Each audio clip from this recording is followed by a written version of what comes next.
All right, everyone, it is February and it's time for pickups. First one is a package from eBay, packaged again, which is good.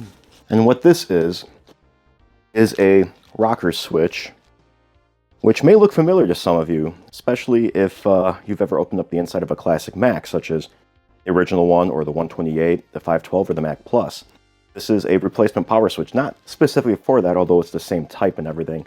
I managed to find a new one, and I'm going to use it to replace the switch in my Mac Plus, which has corroded leads and just it's in bad shape overall. So that's the first item for the month of February. Let's move on to the next one. All right, and the next item for February is another eBay pickup, because that's where most of this type of stuff comes from. And in here is this. A standard typical Shareware CD from the 90s, late 90s, early 2000s. This one, in fact, I don't know if there's... Yeah, so this one's from 1995, published by Softkey. They made a lot of these. Looks like it originally was $20. I don't believe I paid that much for it. I don't remember the exact amount. I'll have to check. But I had one of these discs. I don't know if I had this exact version, but I had one of these, and I wanted to buy it because of nostalgia. And also because of the next item that I picked up on eBay that arrived way faster than I thought I was going to. And it's inside of this box. And no, this box is not, I have to back up even further. It is not a Phanteks case, although there is a computer in here. Let's see if I can pan upwards a little. It's a pretty tall box. I can't get everything on in this shot, but suffice to say that what's in here is something that I've been looking for a while, since I decided to get back into retro collecting. But I'm not going to go into it in this video. I'm not even going to show it. It's going to be a separate video because it's going to be more of a surprise and honestly kind of special to me and meaningful to me. So teaser, sorry, but look out for a video. If you're subscribed, you'll get in your little subscriptions list, it should show up. Hit the little bell notification. You'll get notified when I release a new video. Although there's no obligation to subscribe, as I usually say. So on to the next item. And the next item for February just came in today, and I'm excited because it's another package from Handheld Legend. So let's see what I picked up this time. So what I ended up getting from there is a Game Gear screen lens, as well as some buttons, battery terminals, and of course some silicone rubber membranes. Oh, and for those that saw my Game Boy Mod video, it was missing the expansion port cover, and that came in. So let's properly finish this video out right now.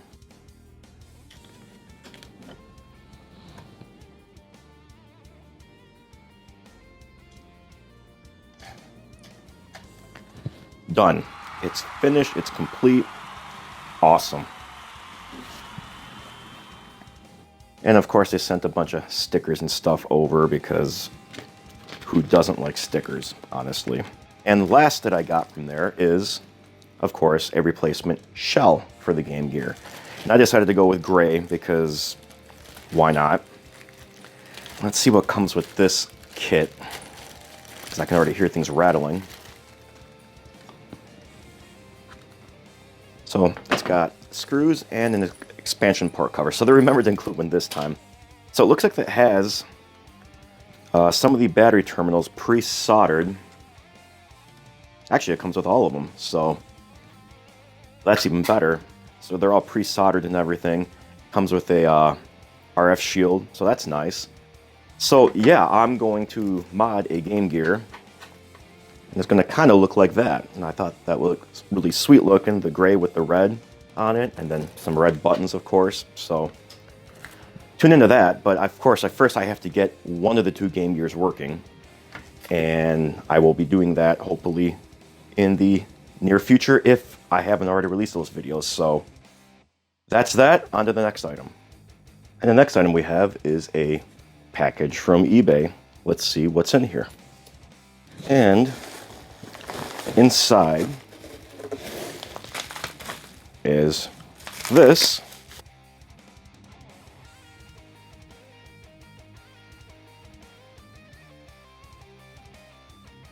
So what's inside is a Sound Blaster AW32.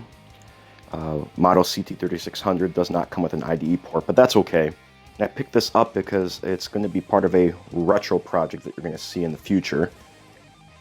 It does seem to come with the rest of the headers. It's missing a couple of chips, but I believe that those may be tied to the IDE controller that's not here. Maybe this chip is, I'm not sure. Memory slots are not occupied, but I can get some of those. I believe it's just 30 pin sims. I forget exactly. But yeah, I had this card as a kid, and it was a really awesome card. And came with some additional cables for a CD-ROM drive, so I'm going to put that to good use. On to the next item. We will take a look. And what this is something known as free McBoot, which is effectively a memory card based mod chip for the PS2, and it will allow you to load disk images on the PS2's hard drive if you have one, and basically play them off of the drive instead of using the DVD-ROM drives. So for those of you that have broken DVD-ROM drives or that don't want to wear it out, this is a great option for you. I don't know much else about it or how it works, but I will do a video in the future on how to get everything set up. The next item came in from eBay, though not sure what's in here because I ordered a couple of things, so let's find out together. Oh, I know what this is. Packaged decently, cardboard to help keep it protected and sturdy. But what we have, very, very, very tiny. The bottom first, it is a replacement for the MOS8701, utilizing this chip here. And this is for the Commodore 64. Yeah, so this is definitely a replacement for the MOS8701, and it is a clock chip. So if you have a bad clock chip in your Commodore 64, you'll have issues including no video and stuff like that, and my spare part C64 has that problem. So I'm hoping that one of these new parts that I've been buying for it will, at some point, revive it. So I'll make sure I have a link below to a description of this chip in case you guys are interested. Next item.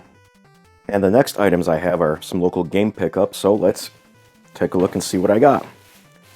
First off is a copy of Rad Racer for the NES, published by Nintendo, but I believe it was originally made by Squaresoft. Yes, that's Square Enix. So, had it as a kid. It was a pretty fun game, so I'm going to enjoy that. We'll have to test that one out too, but we'll go through the rest first. Next game I have is a copy of Killer Instinct for the Super Nintendo. Got it for 13 bucks. Decent shape. The label's a little torn, but at least it's not yellowed, so I don't have to worry about retro brighting. It's a little dusty otherwise. We'll test that as well. The next game from a different shop is a copy of Super Street Fighter 2 Turbo. Own this one too. I'm really trying to find a copy of Super Street Fighter 2. I figured I'd go with this one too because, well, like I said, I had it and I actually enjoyed the game. So in some ways, I preferred this one over Super Street Fighter 2, even though I wanted to get a copy of it. And the last was from a thrift store, and it was just I was looking for some games, and they didn't have a whole lot right now, but they did have this. And I was just like, this is going to be fun. Like, it's just this Y2K disc. It's not even like the label's upside down, and I don't know if this is originally sealed, if it was resealed. But I mean, this is just, it's obviously pointless now, and it's really stupid, but I figured I'd pick it up because why not? We'll maybe take a look at it just for some fun and see what it's all about. So that's what I've got for now. We'll go ahead and we'll test these games and see if they work. And it's time for everyone's favorite part, janky setup time. So looks like the system's booting up. Let's see if the game works. Does not, although I do see some black borders on the side. Let's give the game a cleaning. It's definitely dirty. Not sure if I can, it's tough to capture it when it's bright, but yeah, you can see right there.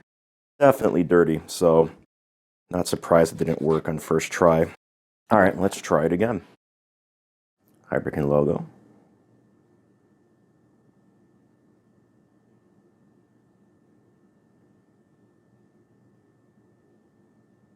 I don't even have black bars this time. No signal. Interesting. Let's take a look at this one. All right, I give it a more thorough cleaning. Let's see what happens.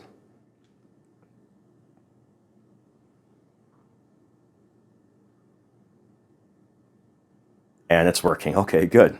Thought I was going to have to return it. I actually would have opened it up first to take a look inside, but... see if I can get a little closer. All right.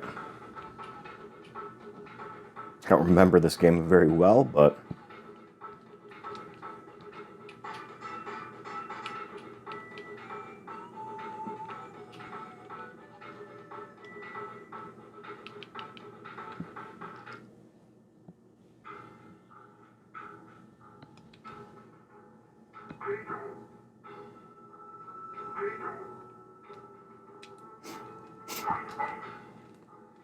just make sure there's no obvious glitches or anything.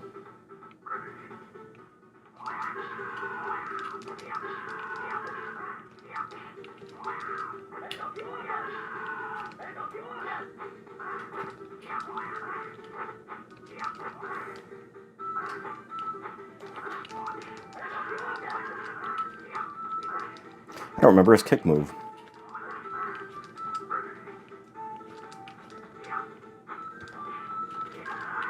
There we go.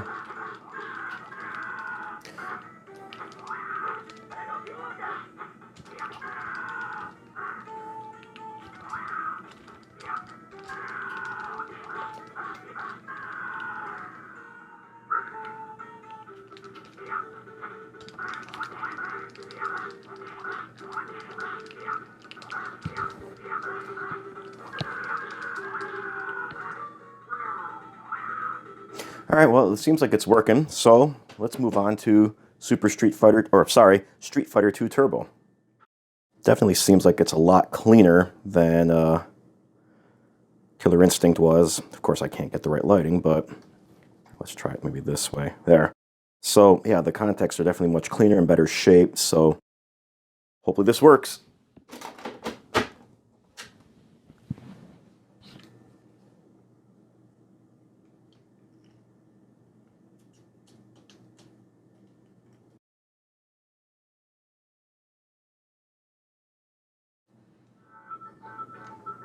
And it looks like it's working.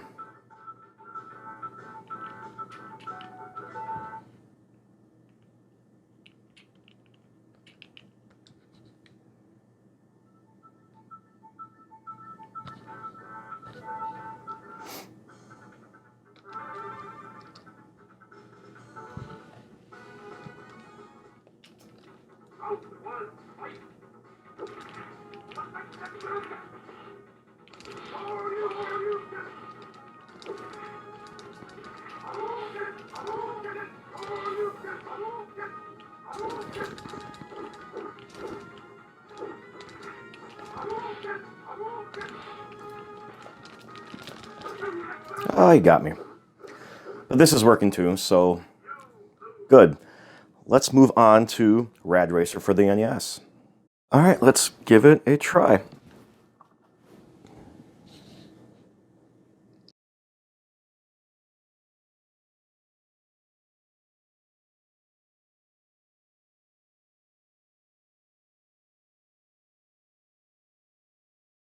Might need to clean this one too. Though I don't remember if I'm supposed to get a Hyperkin logo as well or not. Well, let's grab a Q-tip. So it's a little dirty, nothing too bad, but you know. I think from now on I should just clean them before I even attempt to try them.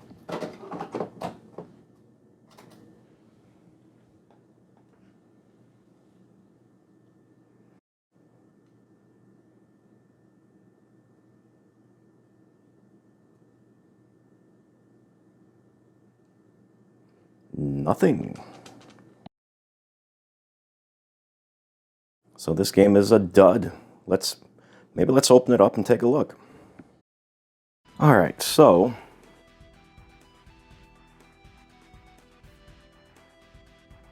okay, yeah, so no, it wasn't that the connectors were broken or anything. They're just designed that way. If I could get the focus going.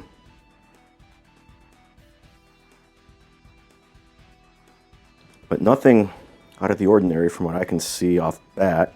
They're actually pretty clean overall. I don't see anything broken, scratched, or anything. So is the problem with the ROM? Capacitor on here looks like it's okay. Both of them do, actually. Let me try the game like this and we'll see what happens. So yeah, no go. It still would not boot up. Just to be thorough, I'm going to test it with the original NES in case there's some incompatibility issues between the game and the Hyperkin. Well, as you can see, it's working with the classic NES console. I'm not getting any sound. I don't know if it's this little AV to HDMI adapter or what. Oh no, there is some sound. But the car's missing some parts. It's working. Maybe I just gotta reseat the cartridge. We'll see.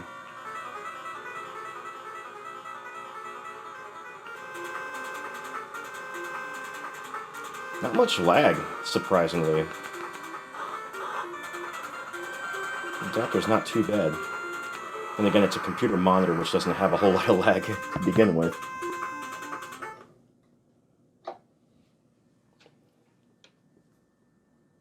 See, it's still glitching out, though. Let me reset the cartridge and see what happens. So no go. It's still acting up.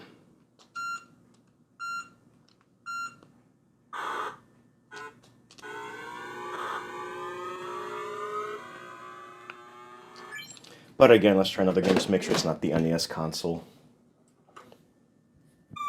It might be my NES console because, as you can see, part of Mario's missing.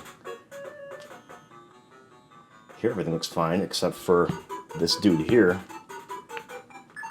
Huh. So I might have to do some work on my NES console. So the game is probably fine. Not sure why it doesn't work on the Hyperkin. I'll try it again off camera later, but we'll move on to the next item. So, got a couple more things to show off. Actually, 3 things. We'll start with the larger items.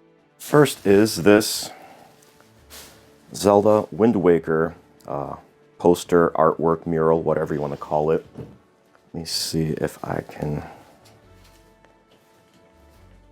Yeah, so that's probably the best angle I can get right now. It's pretty cool. I really like the artwork. It's got this texture on it too. It's not a real texture. It's not a real painting. It's probably just a print with some sort of coating on it. But I still kind of think it's neat, and figured I'd pick it up and use it for decoration whenever I get around to decorating. So as part of the same purchase at the same store, I also picked up a copy of WWF Royal Rumble for the Super Nintendo. Now I do have this for the Genesis, but I wanted to get it for the SNES as well. We'll give that a test real quick and make sure it's working. Oh look, it's the return of the janky setup. What a surprise. Let's go ahead and give it a try.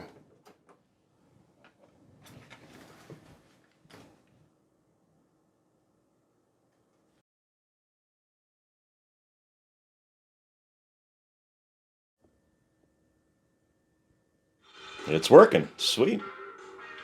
First try, too. I don't even have to clean it yet. Give it a quick test though, just to make sure it loads and everything, and stack the deck in my favor.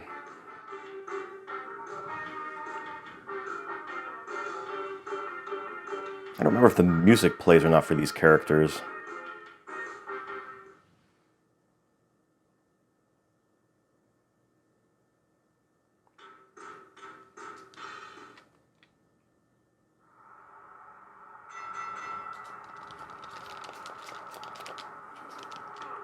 It's the same basic engine as Super WrestleMania was and Raw and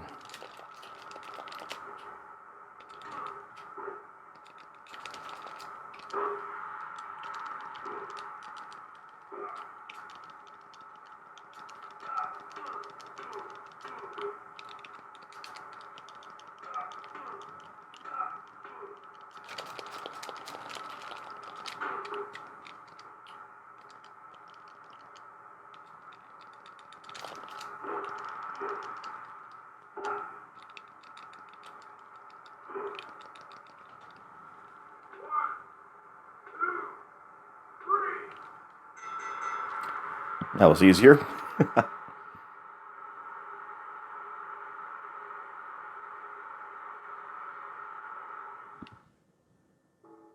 Okay, so their theme song plays at the end of the match. But yeah, looks like everything's working. Fantastic. Add it to my collection and move on to the next item. And the next item is a package from overseas, purchased through eBay. And it's one that I'm surprised I got already. I wasn't expecting it so soon. And what it is this. And I'll take it out of the package to get a better look, but it is a DIY replacement soundboard for the Game Gear. Now you can also pick up the kit fully assembled, but I figured I'd get the kit itself and assemble it myself. Now some of the components are already installed, such as the sound chip, the headphone jack, and the volume rocker here, but I still have to solder on the connectors for power, for sound, the inductor, as well as the capacitors and resistors. And other than the actual connectors themselves, it looks like I got to push one of the pins out to get that to fit, but you get the point. Connectors just go on, and the components themselves are going to be probably the most difficult to solder on, although these capacitors at the very least seem to have slightly longer legs, make them a little easier to get on the pads. But we'll do a video on that. I'm still trying to work on getting the broken one fixed. That video might already be out before you see the pickups video, but not sure on the scheduling of that, so we'll see. Not sure if I have anything else coming in, but if I do, we'll move on to the next item. Otherwise, that'll be it. And that indeed was it. This was a kind of a large pickup, although not as large as January's was. Mainly more games and all of that. I am really bummed out about the NES not working. I'm not sure what it is. Is it a cartridge connector? Is it an issue with the PPU or possibly even the VRAM? I'm gonna have to do some work and figure it out. In fact, I've already started that. I've already got some footage going, and once I have a video ready to go, whether I get it working or not, I will release it on the channel, just like I do every other video. And if it turns out I can't fix it, well, I'll use it for spare parts or something. I'll pick something else up. But that's it for this video. Did you like it? If so, hit the thumbs up. And feel free to subscribe if you haven't yet, although, as usual, there's never any obligation to do so. I do appreciate it when you do, though. But if you didn't like the video, go ahead, hit the thumbs down. But please, if you do that, leave a comment below as to why, so I can try to use that to help things going forward. Thanks all, and I'll catch you later.